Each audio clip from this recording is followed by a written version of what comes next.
1000% స్థానం మనదే. దాంట్లో మీకు అనుమానం. ఉధృతంగా గాలి వీస్తా ఉంది.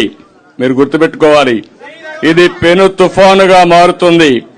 ఈ తుఫాన్లో ఎవరైనా అడ్డం వస్తే కొట్టుకోపోవడం తప్ప వేరే మార్గం లేదు. రేపే మనకు ప్రధానమంత్రి గారి మీటింగ్ ఉంది. ఆ మీటింగ్ అంతా కూడా మీరు ప్రిపేర్ కావాలి. దర్శి కూడా తొందరలో నిర్ణయిస్తాం. పెడతాం. ఏం చచ్చిపోవక్కర్లేదు, నువ్వు ధైర్యంగా ఉండు. అయిపోయింది ఆ రోజులు ఇంకా.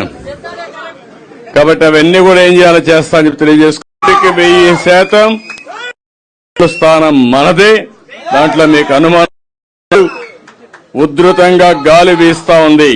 మీరు గుర్తుపెట్టుకోవాలి, ఇది పెను తుఫానుగా మారుతుంది. ఈ తుఫాన్లో ఎవరైనా అడ్డం వస్తే కొట్టుకోపోవడం తప్ప వేరే మార్గం లేదు.